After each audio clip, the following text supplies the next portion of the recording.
बड़ा हो जाएगा, मास्टरबेट कर लो, you will increase the size. ये 4 इंचेस या 4.5 इंचेस तो होना ही होना चाहिए। अगर 7 इंचेस 6.5 इंचेस अगर है तो उसका कहने ही क्या है भाई, क्योंकि नॉर्मली जो आपका कम से कम 40 to 45 स्ट्रोक्स होने चाहिए, 20 मिनट तक 25 मिनट तक एक सेक्सुअल एक्टिविटी लास्ट करनी चाहिए। मतलब 50 to 60 ईयर्स वाले जो लोग इस समय सेक्सुअल एक्टिविटीज कर रहे हैं, उनकी सेक्स लाइफ, हम सब जो लोग हैं ना, जो इतना मेहनत कर रहे हैं, सब कुछ कर रहे हैं, मतलब फैमिली है, EMIs हैं दिमाग पे, उनसे बहुत अच्छी है। बिकॉज वो सेइंग कि 50 to 60s के एज में जो लोग होते हैं, they are having frequent sex. these people are having not just frequent sex, like the better sex than us। जो मेरी सेक्स जितना अच्छे से मैं नहीं कर पाता था, अल्कोहल के 120 ml 3 पैक पीने के बाद में आया मैं 20, मैं कम से कम 40 मिनट्स तक चल सकता हूँ। एक फीमेल की अर्जेस ज्यादा हैं। बहुत केसेस में ऐसा देखा है कि फीमेल वांट्स मोर। फीमेल्स को सबसे अच्छी जो चीज करनी चाहिए वो करनी चाहिए the turn around while you are on the top, turn around with your body weight, not letting the body weight fall on the male candidate। अगर आप ऊपर की पोजीशन पे हो और अगर आप टर्न अराउंड करो, एक तरीके से मूव कर रहे हो, moving all the like letting the penis touch all the walls of the vagina. During the sex भी किसी को हार्ट अटैक आ सकता है। यस, बहुत लोगों को आया है, बहुत अपने न्यूज़पेपर में आर्टिकल्स भी पढ़े होंगे इसके लिए कि this guy 65 years old died while having sexual activity। बहुत ज़्यादा चीज़ों को स्पाइस अप करने के लिए people are doing role plays, BDSM, हर चीज़ इज इनटू पिक्चर। बट आपको क्या लगता है कहाँ पर उस चीज़ का एक फुल स्टॉप होना चाहिए? पेनाइल फ्रैक्चर्स इन BDSM। सेक्स बेकार होने की वजह से कितने डाइवोर्स होते हैं? सेक्स की वजह नहीं, सेक्स बहुत बड़ी वजह है डाइवोर्स का। तो आप ये कह रहे हो कि जो भी लोग स्टेरॉइड्स लेते हैं और जिनको भी हम जिम में देखते हैं प्रॉपर बॉडी के साथ, इतना ज्यादा पम्प्ड अप बॉडी के साथ, मेरे पेशेंट्स हैं, they are not good sexually. तो अगर एक मेल बचपन में नॉर्मल था और उसके बाद उनके साथ ऐसी कोई एक्टिविटी हुई तो उनमें वो गे लाइक फीचर्स डेवलप हो जाते हैं, बहुत हद तक हो जाते हैं।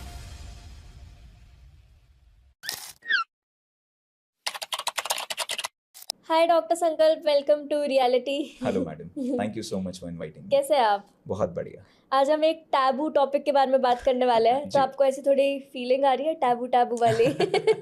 मेरा काम ही यही रहा है शुरुआत से, तो आई फील रियली ग्लैड कि मैं आपके प्लेटफॉर्म से इस चीज़ को मतलब बता पाऊंगा कि what actually is going in the field. Correct. ये बात करना बहुत ज़्यादा इंपॉर्टेंट है क्योंकि टीनेजर्स में 90% टीनेजर्स इस गिल्ट में रहते हैं, उनको पता नहीं होता what is masturbation good bad, they feel guilty about it कि हम कर रहे हैं, सही कर रहे हैं, गलत कर रहे हैं। प्लस आजकल सेक्स एजुकेशन स्कूल्स में नहीं दी जाती है, कॉलेजेस में नहीं दी जाती है, और सबका only source of sex education are porn videos या ये सब दोस्तों से बात कर ली। तो आई वॉन्ट कि इसमें हम इस पॉडकास्ट में हम हर एक चीज़ क्लियर करें कि जो भी लोगों को लगता है गलत है सही है। तो स्टार्टिंग विद मास्टरबेशन, जैसे कि हमको हमारे गुरुज हमारे धर्म में भी सिखाते हैं कि हमारा सीमन सबसे वाइटल इंग्रेडिएंट, मतलब वाइटल एलिमेंट है बॉडी का, and we should preserve it, we should protect it. उसको ऐसे ही नहीं जाने देना चाहिए। प्लस ऐसे मूवमेंट, ऐसे बहुत सारे मूवमेंट्स भी है, नो नट नवंबर, नो फैब कल्चर, जो अभी चल रहा है, ये सारे कल्चर जो चल रहे हैं, तो आपको क्या लगता है, is it good bad, what do you think? So masturbation basically ना एक बहुत ही ऐसा टॉपिक रहा है कि बहुत अलग अलग लोगों के अलग अलग फ्रेटर्निटी से, या फिर कह लूँ अलग अलग पैथीज से, चाहे वो एलोपैथ हो, आयुर्वेद हो और होम्योपैथ, यूनानी, एनीथिंग, इसमें अलग अलग लोगों की अलग अलग राय है। बट एज अ कंसल्टेंट, अगर मैं दिन के 100 मरीज उसी चीज़ के देख रहा हूँ और अगर उनका एक सबसे प्राइमरी जो हिस्ट्री निकल के आ रही है, बिकॉज हिस्ट्री सबसे इंपॉर्टेंट होती है, because history is his story. So history medical field में बहुत ज़रूरी है, और सबकी हिस्ट्री में एक चीज़ कॉमन आ रही है कि बहुत अर्ली एजेस से मास्टरबेशन उन्होंने शुरू कर दिया है। सो 13, 14 एंड 12 ऑल्सो। सो 11 से, आज की डेट में 11 से स्टार्ट हो गया है। बट अगर हम मिलेनियल्स की बात करें, 90s के पहले की लोग की बात करें, तो उनके टाइम में ये चीज़ 15 से स्टार्ट हो रही थी। अब ये चीज़ ग्रेजुअली मतलब घट के 11 साल पे चली गई है लोग। लेकिन पॉइंट ये है कि कितनी फ्रीक्वेंसी में आप कर रहे हो।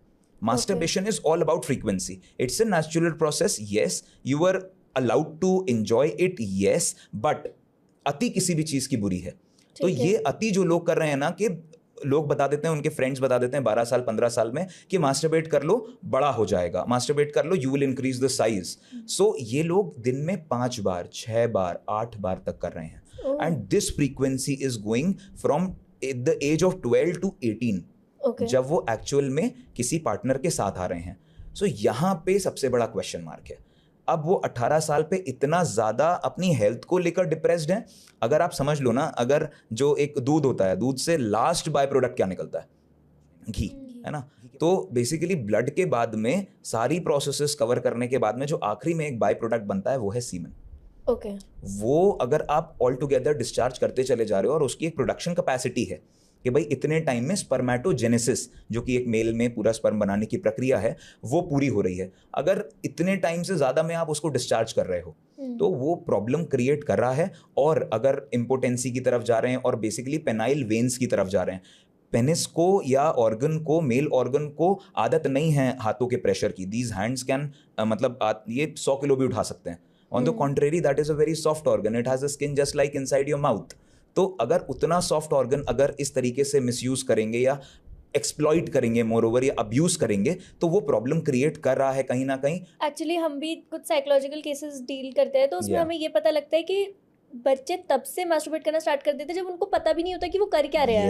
Yes, मतलब उनको ये नहीं पता कि this is this is called masturbation, is it good bad. वो बस अपने बॉडी पार्ट्स को एक्सप्लोर करते हैं एंड वो नेचुरली उसको करना स्टार्ट कर देते हैं एंड दे फील कि इसमें हमें अच्छा लग रहा है, और तब से ही वो उसको चालू करते हैं। हाँ, मोर ओवर नहीं Plus- करते हैं तो हाँ। ग्रुप में भी एक वो ऐसा हाँ। वो एक्सपीरियंस शेयर करते हैं ना बच्चे के, आज मैंने ये किया, आज मैंने वो किया, अच्छा तुम्हारा ऐसा एक्सपीरियंस था, अच्छा मेरा ऐसा एक्सपीरियंस था। सो उनको एक इंक्विजिटिवनेस आती है कि वहां पे वो उनकी चेष्टा बढ़ जाती है कि क्या चीज है। तो जो नहीं जा रहा है ना उस रोड पे, वो भी उस बात पे चलना स्टार्ट कर देता है। सही कह रहे हो आप। बट अभी ये भी कहते हैं कि मास्टरबेट करने से जैसे इरेक्टाइल डिसफंक्शन, प्रीमेच्योर एजैकुलेशन, ये सारी प्रॉब्लम्स भी आ रही है। और आपने भी ये बात करी कि कितना कर रहे हो उस पर डिपेंड करता है। तो आप दोनों के लिए कैटेगराइज करो कि for girls and for guys how much masturbation is actually okay in medical terms. एक वीक में 1 से 2 बार किया जाए तो कहीं पे भी नुकसान नहीं होता है। अगर मंथ में हम देख रहे हैं 4 टाइम्स या 5 टाइम्स भी किया जाए तो नुकसान नहीं होता है, और अगर नहीं भी किया जाए तो भी नुकसान नहीं है। ऐसा नहीं है कि आई एम प्रिस्क्राइबिंग दिस, ऐसा है कि एक नेचुरल प्रोसेस होती है नाइटफॉल, है ना, तो जिसे कहेंगे स्वप्न दोष, जिसे हिंदी में कहते हैं। तो वो भी एक ऐसी प्रक्रिया है जिसमें कि अगर एक्सेसिव सीमेन होगा बॉडी में तो वो अपने आप रात में इजेक्ट आउट हो जाएगा। और अगर ये ज्यादा फ्रीक्वेंसी में हो रहा है, कुछ कुछ लोग कहते हैं कि सर मेरे को नाइटफॉल 15 दिन में 10 बार हो गया, that is a problem, that is to be addressed. तो अगर ऑन द कॉन्ट्रेरी अगर हम फीमेल्स के बारे में बात करें, सो सेक्सुअल स्टिमुलेशन फीमेल्स के लिए भी is very much normal and very much it should be healthy also. So primarily अगर हम वीक में again twice, in a month again 4 times 5 times, not more than 6 times, अगर हम इस फ्रीक्वेंसी से जा रहे हैं, और किसी मंथ में ऐसा भी हो सकता है कि वी आर बिजी, हम उस चीज को नहीं करा, तो वो सब चीजें क्या है, एक नेचुरल हेल्दी हार्मोनल बैलेंस को क्रिएट करता है, और कहीं ना कहीं मैं उस चीज को ठीक मानता हूँ। ओके। आपके लिए सेक्स क्या है? How would you define it? Because जैसे कहते हैं हमारी लाइफ के best moments are the ones which we can't tell other. yes. So what do you think, what is sex according to you? Sex is basically a pleasurous event जो कि हमें एक sink बैठाता है 2 सोल्स के बीच में, ठीक है। It shouldn't be shared with anyone and everyone, according to me, only me, because हमने जो मेंटल हेल्थ वाली जो प्रॉब्लम्स देखे हैं, जो डिप्रेशंस देखे हैं, वो उन लोगों में देखे हैं जो जिनके मल्टीपल सेक्स पार्टनर्स हैं। वो क्योंकि साइकोलॉजिकली बहुत ज्यादा वीक होते हैं, because these people are, if they are married, these people are cheating with someone who is at home. और साइकोलॉजिकल इम्बैलेंस के, हाँ, if I am cheating with someone, मेरे को लगेगा कि मेरे साथ भी चीट हो सकता है। On the contrary, if we are very much ईमानदार and if we are very much बहुत विजिलेंट हैं, और हम अपना सेक्सुअल नीड्स को एक ही जगह पूरा कर रहे हैं या फिर ईमानदारी सब कुछ कर रहे हैं, तो वहाँ पे मेंटल प्रॉब्लम्स नहीं आती, मेंटल हेल्थ के इश्यूज नहीं आते। तो ये चीज़ क्या है, एक एक्टिविटी है जिसमें आपकी 2 सोल सिंक होती हैं, जिसमें एनर्जीज एक्सचेंज होती हैं। अब वो अगर नेगेटिव एनर्जी है ना, तो नेगेटिविटी आप लेकर जाओगे, it will not be for a good, that sexual activity will just be for the pleasure, but ultimately you are left with a guilt feeling. तो एनर्जीज को आपको, obviously you choose your energies. ठीक है, थोड़ा सा और आगे चलते हैं। और भी बहुत सारी मिसकंसेप्शंस रहती है सबके अराउंड। आप एक चीज़ क्लियर करो, that does size really matter? आपको क्या लगता है इस बारे में? साइज मैटर करता है, इसीलिए 2 जोड़ियां जब बनती हैं तो एक छोटा आदमी और बहुत लंबी महिला या लेडीज का वो नहीं होता है, शादी नहीं होती है। Everything is matched, health, height, weight, everything is matched, उसके बाद ही शादियां होती हैं। और उसी से ये चीज़ आती है कि भाई साइज एक्चुअली में उसके ऑर्गेजम के लिए, उसके प्लेजर के लिए, वो दोनों बॉडीज आपस में कंपैटिबल होनी चाहिए। So in a sense you are saying that dick size is related to the height of the person somewhere. Yes, I have recorded with the before and after cases. ये चीज़ हमने देखी है कम से कम, अगर मैं केस स्टडी की बात करूँ, मेरे पास 1 लाख केस हैं इसके लिए। 1 लाख केस, मतलब on my phone, and we get the photos and everything. 1000 अगर स्टडीज हम देख रहे हैं ना, इसमें 1000 पेशेंट को आइसोलेट करते हैं उसी एज ग्रुप के। अच्छा। तो एक हम कोहॉर्ट्स में करते रहते हैं। सो 98% हमने इस चीज़ को देखा है कि जो हाइट और वेट होगा इंसान का, उस हिसाब से उसका साइज होगा। अगर वेट बहुत ज़्यादा होगा तो फैट एरिया बहुत ज़्यादा होगा, सो पेनिस कहीं ना कहीं श्रिंक कर जाता है अंदर। ऐसे बहुत केसेस देखे गए हैं। तो height, weight and health obviously matters for the size, and जैसे कि आप एनाटॉमिकली देखेंगे ना, 50% of the penis is inside, muscle जो पेनिस की 50% is outside। अगर आप कोई भी एनाटॉमिकल उसका वो देख लें, तो I am a student of anatomy also, so I can tell this. So ये चीज़ क्या है, कहीं ना कहीं बहुत सारी वेन्स होती हैं और साइज मेरे ख्याल से मैटर नहीं करता है। जहाँ पे first 3 centimetres of the vagina only has the those neurons जो कि एक्चुअली में प्लेजर देने के काम करते हैं, just as the clitoris, it's outside the body. So that is for the pleasure, and when it is rubbed, when it is like stimulated, you ought to feel orgasmic. So जब आप सिर्फ clitoris को orgasm करके stimulate करके अगर orgasm पा सकते हो, so how does size come into a question? There was no penetration, it was just a stimulation, and the girl can ejaculate even, discharge even। तो अगर ये चीज़ है तो साइज क्वेश्चन कहाँ से आया? ऑन द कॉन्ट्ररी, अगर हम इंटरकोर्स की बात करते हैं जहाँ पे पेनिट्रेशन इन्वॉल्व होता है, so obviously the bigger the better, aesthetically also, and you ought to feel a confident man also, because that is a constant चीज़ कि भाई देखो, कम से कम ये 4 इंचेस या 4.5 इंचेस तो होना ही होना चाहिए। अगर ये चीज़ होती है, सेक्सुअली भी आप बहुत खुश रहते हो किसी भी एज ग्रुप में, और कहीं ना कहीं आप कॉन्फिडेंट भी रहते हो। और अगर 7 इंचेस, 6.5 इंचेस अगर है तो उसका कहने ही क्या है भाई, कि it's wonderful. So size does matter, but सबके लिए नहीं।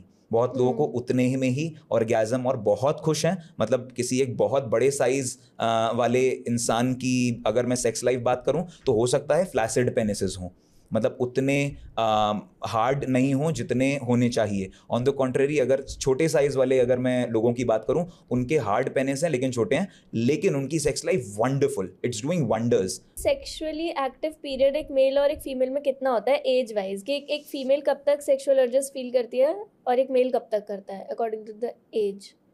एक फीमेल की अर्जेस ज़्यादा हैं।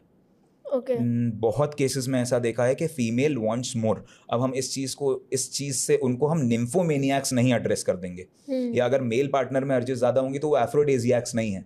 लेकिन हर आदमी की अपनी नीड है। अगर हम एज वाइज देख रहे हैं, 40 ईयर्स के बाद में अर्जेस बहुत बढ़ जाती हैं। बढ़ जाती हैं।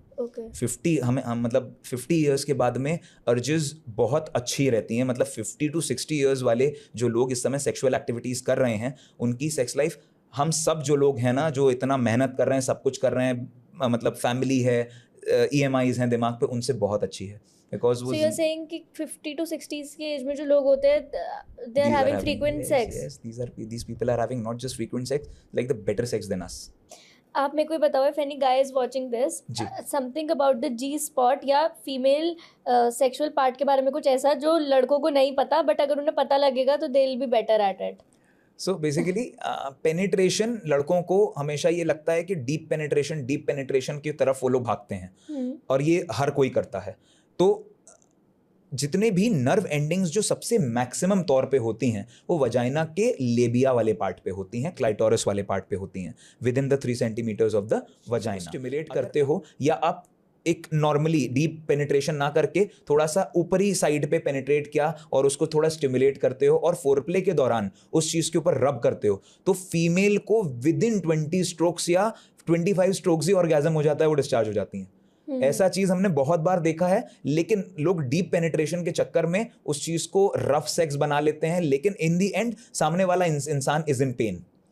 सामने वाले इंसान को बहुत मजा नहीं आ रहा है, शी मे शो मजा आ रहा है, लेकिन बहुत लोगों को डीप पेनिट्रेशन भी पसंद होता है, लेकिन after a time, after at least 8 years of sex life के कांस्टेंट सेक्स लाइफ चल रही है। बट अगर आगे वाले पार्ट को आप लेबिया माइनोरा और मेजोरा, 2 चीज़ें होती हैं, क्लाइटोरल एंड पे होती हैं, तो अगर आप इनको स्टिमुलेट ज़्यादा करोगे while in the foreplay, so that is the best sexual practice that you can do, and that is the very easy sexual practice. अगर टाइमिंग आपकी कम भी है तो भी सामने वाला, and you can enjoy at a level where आधा घंटे 40 मिनट तक जो लोग एंजॉय कर रहे हैं। ठीक है, अब इसको ऑपोजिट कर देते हैं कि जी। लड़कियों को आप ऐसी क्या बात बताना चाहोगे जिससे वो अपने पार्टनर को और ज़्यादा इस प्रोसेस को एंजॉय करवा पाए? सो लड़कियों के लिए रोल प्ले वाला एक सबसे बड़ा पार्ट होता है, ओके। बिकॉज रोल प्ले बहुत बार मेल एंड पे हमने देखा है बहुत ईजी नहीं हुआ है, बिकॉज अगेन गिवर रिसीवर वाली बात है। लेकिन अगर रोल प्ले के लेवल पे अगर फीमेल्स अपने पार्टनर के साथ में उन सारी चीज़ों को, जितनी भी कॉन्वर्सेशंस हुई हैं, जो भी घर की चीज़ें चल रही हैं, जो भी लड़ाई हुई है, उसको साइड करके किसी एक रोल प्ले में आ जाती है, तो वो सारी चीज़ें साइडलाइन हो जाती हैं। इन टर्न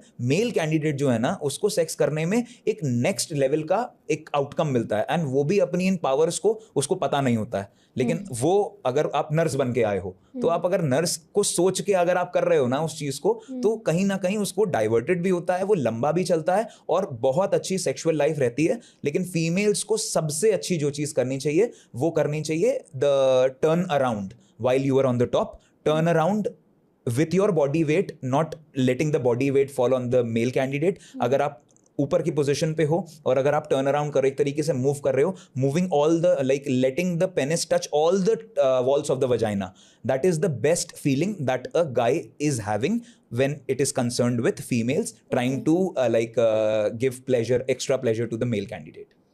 सो डॉक्टर, अभी हमने बात करी साइज की, हम बहुत सारी एड्स ऐसी देखते हैं कि आप ये मेडिसिन खा लो तो आपका सेक्स टाइम बढ़ जाएगा या साइज इंक्रीज हो जाएगा, आप बेटर हो जाओगे सेक्स में। तो आपको लगता है ये मेडिसिन वर्क करती हैं? इसका पूरा मैकेनिज्म ऑफ एक्शन बताता हूँ मैं। इसका MOA है कि ये आप खाते हो, इसके बाद में हार्ट बहुत तेज पंप करने लगता है, सो ये पूरी बॉडी में ब्लड फेंकता है, और पूरी बॉडी में ब्लड फेंकेगा तो in turn penis will get very much erect. जितनी क्षमता नहीं होगी वो दवा उसको और तेज काम कर रही होगी।